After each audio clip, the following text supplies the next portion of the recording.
Hello everyone, welcome back. This is Engineer Hussein Mwasapi. Alright, so in this video, we'll be looking at this question I was brought in one of your sessionals, and we'll see how best we can understand it. Alright, so before we begin, don't forget to like, subscribe, hit the notification bell icon so that you can get notifications about the videos that are to be posted. Yeah, and let's get to it. Anyway, it says, find the angle theta. Theta. Now, this just it brings me back to my Zambian people. Theta. I don't know why you guys call this theta. Theta. But anyway, it's theta. Yeah, so let's just put that in mind. But anyway, find the angle theta, where theta, I don't know, but this is also theta, not zero. Be mindful about that. Where theta is greater than zero but less than 180. Between two forces or force vectors of equal magnitude F, such that the resultant vector R is 1/3 of each of the original forces. All right. Okay, let's try and understand this. So we know that we know one thing, that we're looking for theta. That's one, and that theta should be greater than 0 degrees and less than 180 degrees. And we also know that this is the angle that is between two vectors. So that's what theta is. So it's in between two vectors. Now these two vectors, so let me call this vector 1 and vector 2. These two vectors are they literally have equal magnitudes. So this means that the magnitude of vector 1 is equal to the magnitude of vector 2, which simply means that I'll just call this B, because it's the same. Therefore, with this in mind, our goal is to find this angle. But we also know that the resultant vector, which is the force vector, so this is we can call vector 1, which is force 1. It's also force 2. So it's the magnitude of force 1 is equal to the magnitude of force 2, giving you F. And we know, sorry about this, F. And we know that the resultant vector R, so it's the resultant vector, is 1/3 of the original forces. Okay. It's 1/3 of F. So it's F over 3. From the question, this is literally what we've just got as data, as raw material. All right, let's try to make sense from that. So we have the vectors. According to the knowledge we have in finding the resultant is equal to the root of, so that will be force 1. Now, since force 1 and force 2 are the same, so let's say F squared plus F2, which is literally just F squared as well, then plus 2F. Okay, let me say F1, F2 so that you don't get confused.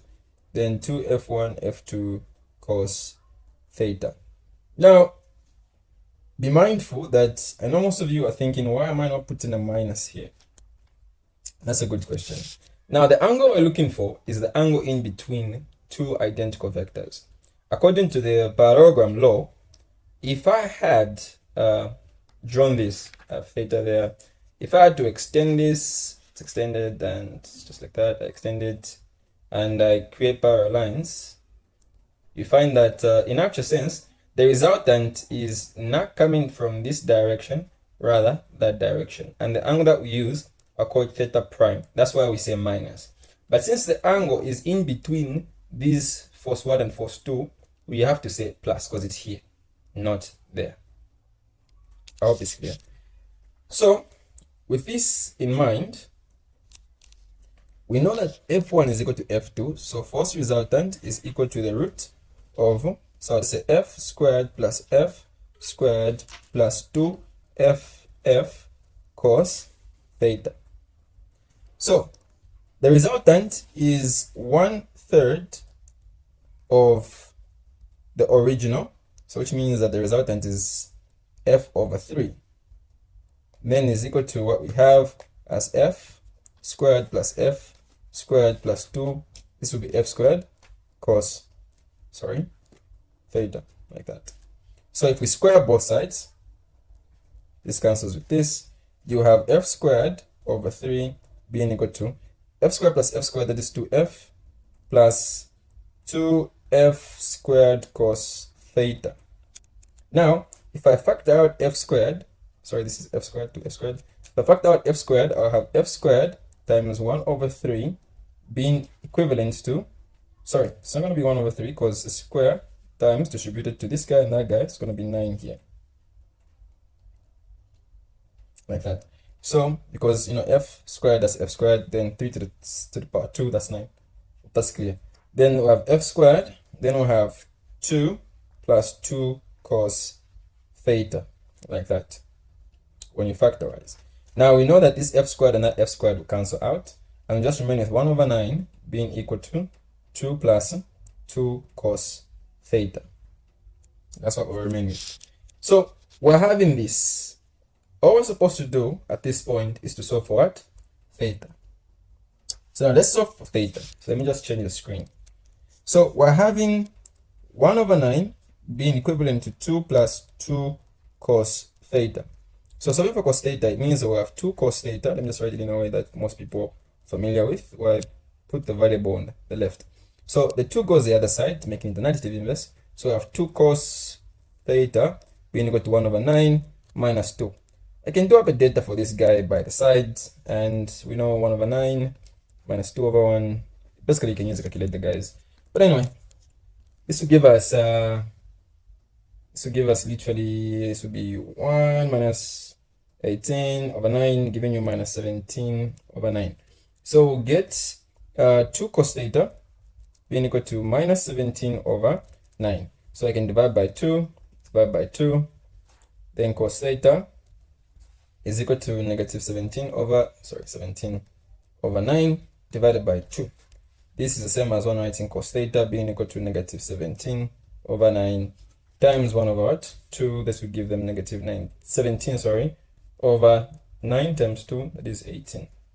So we're having cos theta being equivalent to negative 17 over 18. So this is what our cos theta is. All right, let's go back. So cos theta is equal to negative 17 over 18. So which means that theta is equal to cos inverse of negative 17 over 18. This is our answer. But we can just say theta is equal to, now when I leave it here, let me leave it where I want to leave it. This would be, if I punch this value, it's going to give us 160.8118635. Rounding it off to some 2 decimal places, it would be like 160.81 degrees. So basically, this would be the value of theta in our question.